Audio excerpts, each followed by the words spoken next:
ప్రేక్షకులందరికీ నమస్సుమాంజలి. మనం ఇప్పుడు ఫిబ్రవరి నెల మాస ఫలితాలు చెప్పుకుంటున్నాము. ఫిబ్రవరి నెలలో గ్రహాలు ఒకటో 1-2-2026 నాటికి గ్రహాలు స్థితి ఏంటో చెప్పుకుందాము. తదుపరి రాశి కన్యా రాశి. కన్యా రాశి అధిపతి బుధుడు. ఈ కన్యలో ఉత్తర 2, 3, 4 పాదాలు, హస్త 4 పాదాలు, చిత్త 1, 2 పాదాలు ఉంటాయి. ఈ రాశి వారికి కన్యని లగ్నంగా చేసుకుంటే కనుక మకరంలో రవి, శుక్రుడు, కుజుడు, బుధుడు ఉన్నారు. రాహు ఏమో కుంభంలో ఉన్నారు. మేనంలో శని ఉన్నారు. గురువేమో మిథునంలో వక్రించున్నారు. కేతువేమో వ్యయంలో ఉన్నారు, అంటే సింహంలో ఉన్నారన్నమాట. అందువల్ల కేతు వ్యయంలో ఉన్నారనంటే గ్రహ స్థితి మీకు అనుకూలమైతే బాగుంటుంది, లేదంటే కొంచెం ఇబ్బందులు ఉంటాయి. మీకు ఈ మాసం ఓవరాల్గా చూసుకుంటే పర్వాలేదు, బాగానే ఉంటుంది. మీరు శుభకార్యాలు చేయడానికి ఆసన్నమవుతారు. 16వ తారీఖు వరకు కూడా, ఫిబ్రవరి 16 వరకు మూఢం ఉంది. ఫిబ్రవరి 16 తర్వాత ఏ శుభకార్యాలైనా చేయాలి. అందువల్ల మీకు ఈ మాత్రంలో శుభకార్యాలు చేయడానికి అవకాశం ఉంది. ఈ శుభకార్యాలు చేయడం వల్ల మీకు బంధుమిత్రులు మీ ఇంటికి వస్తారు. అందువల్ల బంధుమిత్రులను కలిసే అవకాశం మీకు చాలా కనపడుతోంది ఈ మాసంలో. ఇంకా విందులతోటి, వినోదాలతోటి చాలా ఆనందంగా గడుపుతారు ఈ మాసం అంతా మీరు. ఇంకా కొత్త పరిచయాలు జరుగుతాయి. ఆ పరిచయాల వల్ల మీకు మంచి జరుగుతుంది. భార్య పిల్లలతోటి సఖ్యతగా ఉంటారు. చిన్న చిన్న సమస్యలు వస్తాయి, కానీ అవి పెద్దగా పట్టించుకోవాల్సిన అవసరం లేదు. ఇంకా విద్యార్థులకు మాత్రం కొంచెం విద్యలో ఆటంకాలు వచ్చే అవకాశం ఉంది. అందువల్ల మీరు జాగ్రత్తగా విద్యను చదువుకోవడము, దానికి సంబంధించిన సమస్యలు ఏమైనా ఉంటే ముందే తీర్చుకోవడము చేయాలి. విద్యలో ఆటంకాలు వస్తే మరి సంవత్సరం ఎటు కాకుండా పోతుంది కనుక కొంచెం జాగ్రత్త వహించి విద్యార్థులు చాలా శ్రద్ధగా ఉండాల్సిన అవసరం చాలా ఉంది. ఇంకా ఈ రాశి పురుషులకి పరస్త్రీ పరిచయాలు పెరిగే అవకాశం ఉంది. అది ఎంతవరకు వెళ్ళాలి ఆ పరిచయం అనేటటువంటిది మీరు విజ్ఞతతో ఆలోచించి ఆ పరిచయాలని అక్కడ కట్ చేయడమా లేదా దాన్ని కంటిన్యూ చేయడమా అన్నది ఆలోచించుకోవాలి. దానివల్ల మీకు సమస్యలు రాకుండా మీ భవిష్యత్తుకి, మీ కెరీర్కి, మీ కుటుంబానికి ఎటువంటి ఇబ్బందులు రాకుండా చూసుకోండి. ఉద్యోగస్తులకైతే మంచి కాలం, పర్వాలేదు. ఉద్యోగస్తులకి చాలా బాగుంది. అందువల్ల మీరు అధికారులు మన్ననలు పొందుతారు. మీకు ప్రమోషన్లు వస్తాయి. డెప్యుటేషన్ కావాలనుకుంటే డెప్యుటేషన్లు వస్తాయి. మీకు మంచి ఇంక్రిమెంట్తో కూడా వస్తుంది. విద్యార్థులకి శ్రమతో కూడినటువంటి విద్య తప్పదు. శ్రమ ఎలాగైనా ఫిబ్రవరి, మార్చిలో విద్యార్థులు కష్టపడవలసిన అవసరం చాలా ఉంటుంది. ఇక గ్రహాలు, ఏ గ్రహాలు ఒక రాశి నుంచి ఇంకో రాశికి మారుతున్నాయి అంటే, రవి 13వ తారీఖున మకరం నుంచి కుంభానికి మారుతున్నారు. శుక్రుడు 6వ తారీఖున మకరం నుంచి కుంభానికి మారుతున్నారు. బుధుడు ఫిబ్రవరి 3వ తారీఖున మకరం నుంచి కుంభానికి మారుతున్నారు. ఈ 4 గ్రహాలు అక్కడే ఎక్కువ ఈ నెలంతా ఉంటాయి. ఇక ఈ నెలలో మహాశివరాత్రి ఫిబ్రవరి 15వ తారీఖున వచ్చింది. ఈ మహాశివరాత్రి చాలా పుణ్యదినం.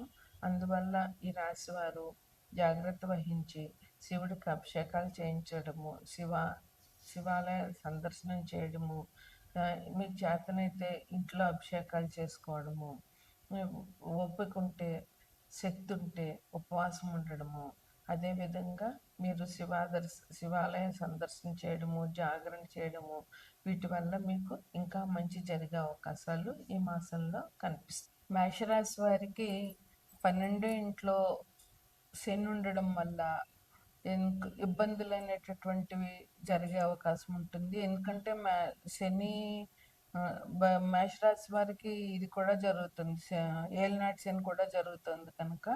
అలాగే కుజుడు, మేషరాశికి అధిపతి కుజుడే అయినా కుజుడు 4వ దృష్టి కూడా మేషరాశి మీద ఉంది. వీరికి ముఖ్యంగా శనికి సంబంధించినటువంటి పరిహారాలు చేసుకోవడం వల్ల ఇబ్బందులు అనేటువంటి తగ్గుతాయి.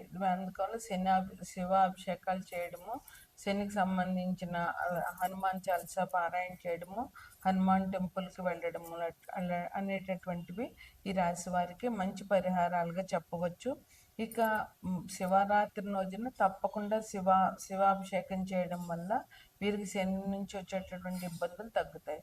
తర్వాత వృషభ రాశి వారికి శని మూడో దృష్టి, శని మీనంలోంచి వృషభ రాశిని మూడో దృష్టితో చూస్తున్నారు. అందువల్ల ఈ దృష్టి నుంచి తప్పించుకోవాలి అని అంటే శివాభిషేకం తప్పకుండా చేయాలి. వృషభ రాశికి అధిపతి శుక్రుడు కనుక అమ్మవారిని అయ్యవారిని ప్రార్థించడం వల్ల, వారి పూజలు చేయడం వల్ల వీరికి చాలా మంచి జరుగుతుంది. ఇంకా మిథున రాశిలోనే గురువు ఉన్నారు, ఆయన వక్రించి ఉన్నారు. అయినా కూడా మిథున రాశి వారికి అధిపతి బుధుడు కనుక విష్ణాలయాలు సందర్శించడము, విష్ణు సహస్రనామం పారాయణ చేయడము, అదేవిధంగా దత్తాత్రేయుడిది కానీ సాయిబాబాది కానీ లేదా రాఘవేంద్ర స్వామి ఆరాధన చేయడం వల్ల వీరికి మంచి ఫలితాలు జరుగుతాయి. తదుపరి కర్కాటక రాశికి అధిపతి చంద్రుడు అంటే అమ్మవారి పూజ చేయడం చాలా అవసరం వీరికి. ఇంకా ఇక్కడ ఎట్లా వచ్చిందంటే ఇప్పుడు కుజుడు, రవి, శుక్రుడు, బుధుడు అందరూ సప్తమ దృష్టితో కర్కాటక రాశిని చూస్తున్నారు. అందువల్ల వీరు విష్ణు సహస్రనామం పారాయణ చేయడము, అమ్మవారి అభిషేకాలు చేయడము,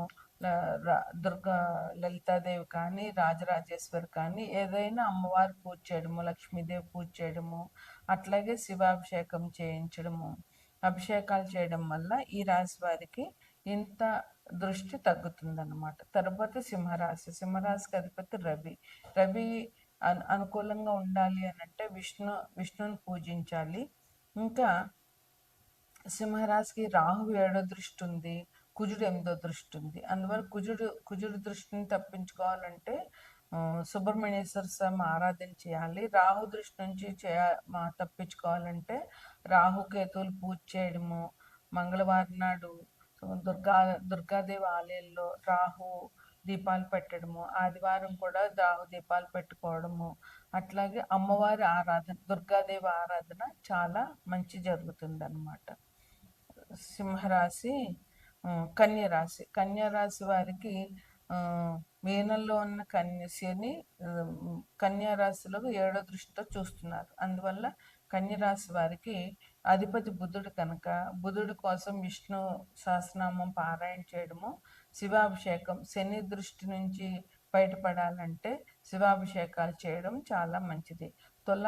తరువాతి తులారాశికి గురుడు పంచమ దృష్టితో చూస్తున్నాడు. అందువల్ల గురు దృష్టి ఉంది కనుక ఈ రాశి వారికి ఇబ్బందులు తక్కువే ఉంటాయి. అయినా సరే వీరు అమ్మవారి ఆరాధన చేయడము, ఎందుకంటే అధిపతి శుక్రుడు కనుక అమ్మవారి ఆరాధన చేయడము, గురువుకి సంబంధించినటువంటి అంటే దక్షిణామూర్తిని కానీ రాఘవేంద్ర స్వామిని కానీ లేదా సాయిబాబాని కానీ పూజించడము. వృశ్చిక రాశికి అధిపతి కుజుడు. వృశ్చిక రాశి వాళ్ళు కుజుడికి సంబంధించినటువంటి సుబ్రహ్మణ్యేశ్వర స్వామి ఆరాధన చేయడం వల్ల చాలా మంచి జరుగుతుంది. తదుపరి ధనుసు రాశికి అధిపతి గురువు సప్తమ దృష్టి ధనుసు రాశి మీద ఉంది. అందువల్ల వీళ్ళు గురువుకి సంబంధించిన ఆరాధన, దత్తాత్రేయుడి ఆరాధన లేదా దత్తాత్రేయుడు ఆరాధన చేయడము లేదా దక్షిణామూర్తి ఆరాధన చేయడము, సాయిబాబా, రాఘవేంద్ర స్వామి ఆరాధనలు, గురువుల్ని పెద్దల్ని పూజించడం వల్ల చాలా మంచి జరుగుతుంది. ఇక తదుపరి మకర కుంభరాశులు, ఈ రెండిటికి శని అధిపతి. ఈ రాశుల్లోనే పాపగ్రహాలు ఎక్కువగా ఉన్నాయి కనుక వీరికి చెప్పదగ్గ సూచన ఏంటంటే శివాభిషేకం తప్పకుండా చేయాలి. ఈ రెండు రాశుల వారికి శివాభిషేకం చేసినట్లయితే చాలా మంచి జరుగుతుంది. వారికి ఉన్న ఇబ్బందులన్నీ కూడా శివాభిషేకం వల్ల తగ్గుతాయి. తదుపరి మీనరాశికి అధిపతి గురువు. మీనరాశిలోనే శని భగవానుడు ఉన్నాడు. అందువల్ల వీళ్ళు శివాభిషేకం చేయడము, శని భగవాన్ నుంచి ఏళ్ళనాటి శని నుంచి తప్పించుకోవాలంటే శివాభిషేకం చేయడము, గురువు యొక్క ఆరాధన చేయడము ఈ రాశి వారికి చెప్పదగినటువంటి